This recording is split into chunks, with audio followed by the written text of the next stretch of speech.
ఇది ఒక చాలా విషాదకరమైన ఘటన. సోషల్ మీడియా, వైరల్ వీడియోలు, మానసిక ఒత్తిడి ఎలా ఒక మనిషి జీవితాన్ని చివరికి తీసుకెళ్లాయో చెప్పే కథ ఇది. 1. అసలు ఏం జరిగింది? ఈ ఘటన కేరళ రాష్ట్రంలో కోజికోడ్ జిల్లాలో జరిగింది.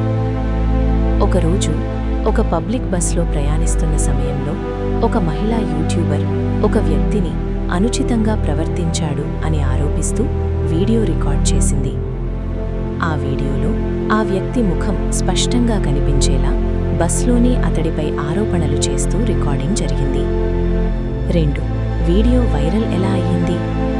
ఆ వీడియోను ఆ మహిళ సోషల్ మీడియాలో పోస్ట్ చేయగానే అది అతి వేగంగా వైరల్ అయ్యింది. లక్షల వ్యూస్, వేల కామెంట్స్, తీవ్ర విమర్శలు. చాలామంది వాస్తవాలు తెలుసుకోకుండానే ఆ వ్యక్తిపై తీవ్రంగా స్పందించారు. 3. ఆ వ్యక్తి ఎవరు? ఆ వ్యక్తి పేరు దీపక్. వయస్సు 42 సంవత్సరాలు. కోజికోడ్ ప్రాంతానికి చెందినవాడు. వీడియో వైరల్ అయిన తర్వాత దీపక్ మానసికంగా తీవ్ర ఒత్తిడికి గురయ్యాడని సన్నిహితులు చెబుతున్నారు. 4. మరణానికి ముందు రాత్రి ఏం జరిగింది? పోలీసులు తెలిపిన వివరాల ప్రకారం మరణానికి ముందు రాత్రి దీపక్ తన స్నేహితులతో ఒక ముఖ్యమైన విషయం చెప్పాడు. ఆ మహిళా యూట్యూబర్పై చట్టపరమైన చర్యలు తీసుకోవాలి, తన పరువు నష్టం జరిగింది అని కోర్టుకు వెళ్లాలనుకుంటున్నానని అతడు చెప్పాడట. అంటే ఆ రాత్రి వరకు కూడా తనకు న్యాయం జరుగుతుందనే ఆలోచనలోనే ఉన్నాడు. 5. ఆ తర్వాత ఏమైంది?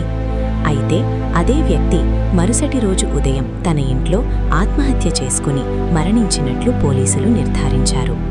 ఈ ఘటన అందర్నీ షాక్కు గురిచేసింది. 6. పోలీసుల చర్య ఏమిటి?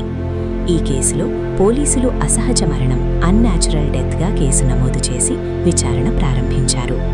అదే సమయంలో ఆ వీడియో పోస్ట్ చేసిన మహిళా యూట్యూబర్పై ఆత్మహత్యకు ప్రేరేపించినట్లు అబెట్మెంట్ ఆఫ్ సూయిసైడ్ కేసు నమోదు చేశారు. విచారణ ఇంకా కొనసాగుతోంది. 7. ఈ ఘటన మనకు ఏం చెబుతోంది? ఈ ఘటన ఒక విషయం స్పష్టంగా చెబుతోంది.